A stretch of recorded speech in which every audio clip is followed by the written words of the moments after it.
I don't like being lied to. I firmly adhere to the old adage, fool me once, shame on you. Fool me twice, go fuck yourself. So, Jun Maeda, you really pissed me off this time.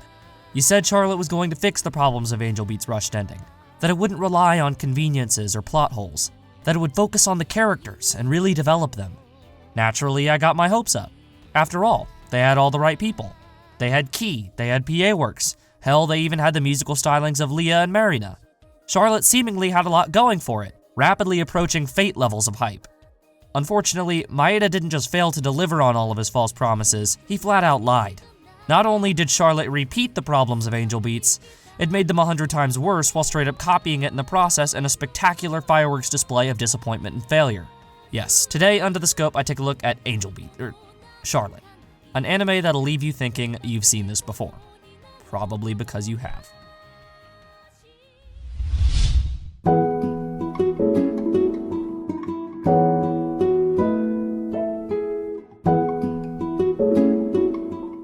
Charlotte is about a group of students with special abilities, kind of like superpowers, but with a caveat.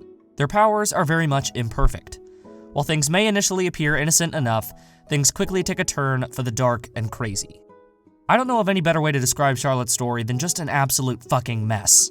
It suffers greatly from how it doesn't know what it wants to be. Well, other than an Angel Beats Steins Gate crossbreed.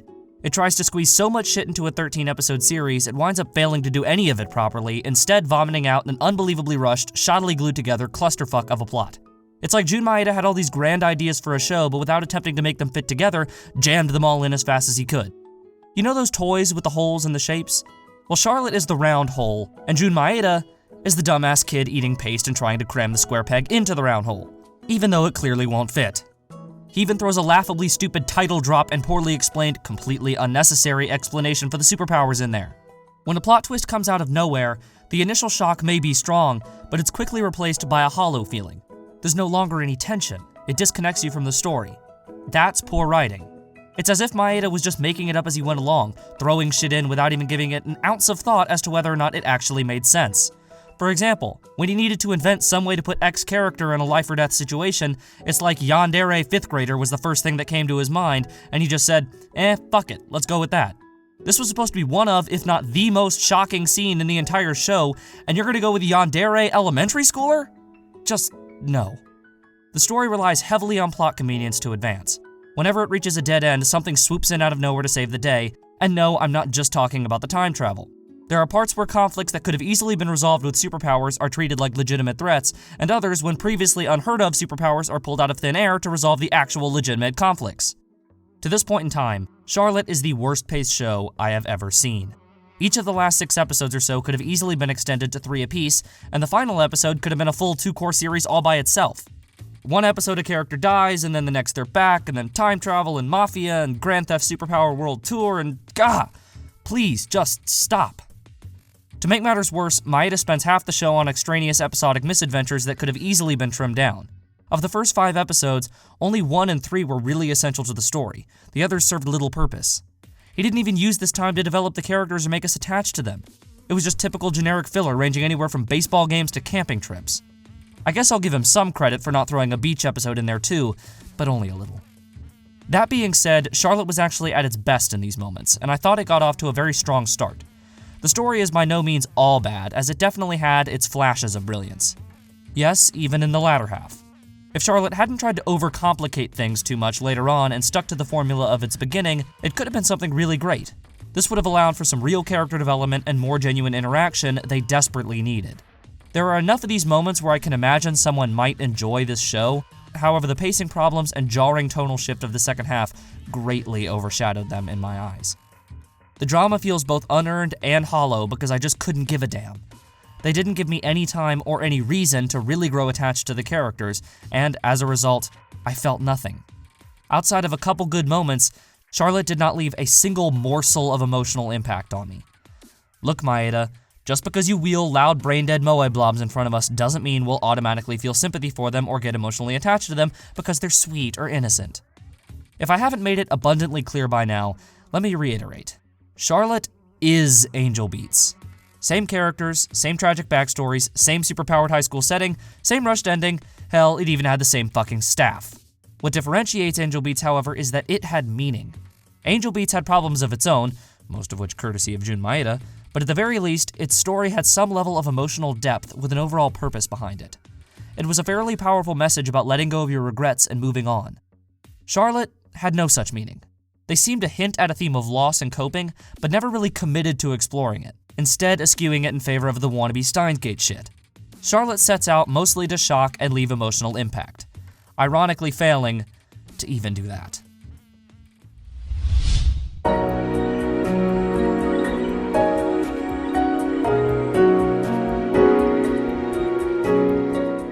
Surprise, surprise! Charlotte's cast is brimming with completely one-dimensional, unremarkable, generic characters.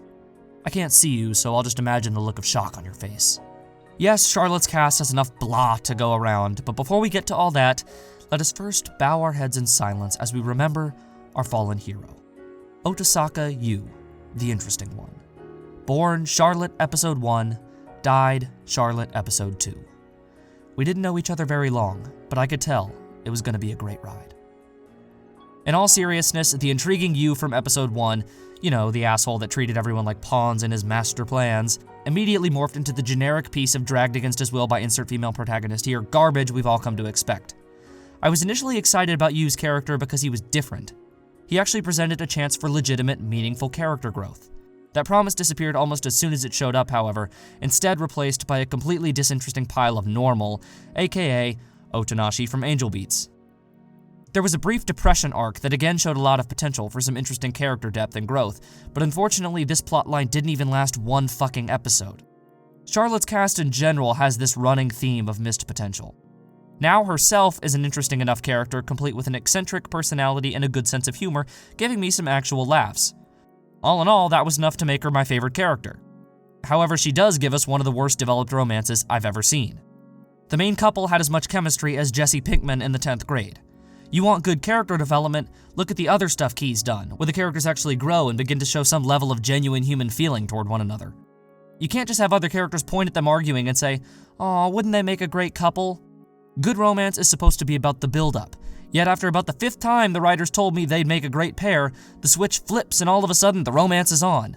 When the ultimate revelation came, the relationship felt so horribly awkward, so completely unbelievable, it fell flat on its face. The rest of the characters are similarly defined by one archetype or trait. There's Takajo, who's completely reduced to a nose-bleeding Usarine fanboy / comic relief character. Then there's Yusa herself, the high-pitched, airheaded idol character. And how could I forget about Ayumi? Yes, Ayumi. The constantly yelling, head-bashingly annoying moe blob thrown in there for God knows what. She's supposed to be the innocent, sympathetic character, but she was so irritating I actually wanted to see her go. Hey look, there's another thing Charlotte and Steins Gate have in common. The rest of the cast is either not important enough or too lazily introduced in the final third for me to want to mention by name, but believe me, if I had something positive to say, I'd say it. Finally, I want to call to your attention just how frighteningly similar this show is to Angel Beats. Maeda quite literally took the cast from Angel Beats, slightly altered their design, and plopped them in Charlotte. There's the two MCs, whose description would leave them completely indistinguishable from one another both in design and personality. I mean, even the damn names are the same! Otanashi Yuzuru and Otasaka Yu? For fuck's sake, Maeda, could you not even come up with a new name? Now is essentially Yuri, with their go-hung, take-charge personalities and identical senses of humor, including subjecting their subordinates to cruel and unusual punishment. Yusa and Misa are Yui, with their outwardly cute personalities, short, violent tempers underneath, and their singing abilities. Takajo is Hinata as the MC's sidekick and love interest for the aforementioned singer. And it's even some of the really minor characters, like Sala Shane, who's so clearly Iwasawa you'd almost think she's her reincarnation. Wait. Holy fuck. What if this whole show is just the sequel to Angel Beats, and the characters are all just the reincarnations of Angel Beats' cast? Unfortunately, that doesn't appear to be the case. Tragic backstories do not equal good character depth, and Charlotte, while certainly having no shortage of the former, is sorely lacking in the latter.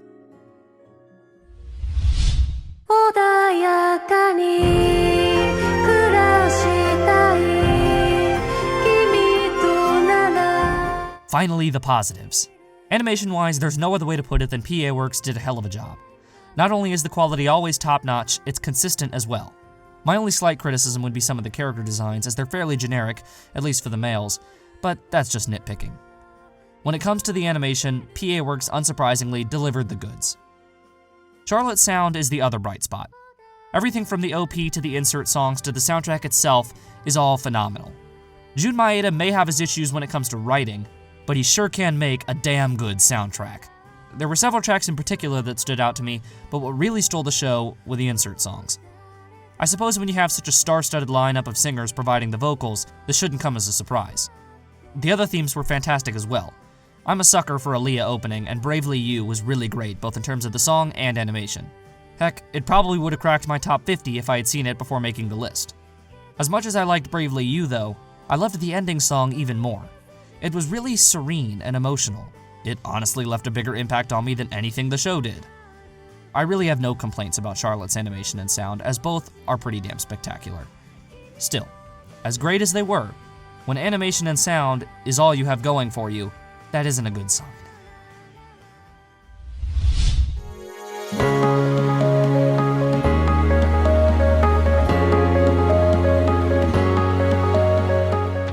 If I'm thankful towards Charlotte for one thing, it's for providing us with the exact template of how not to make a drama.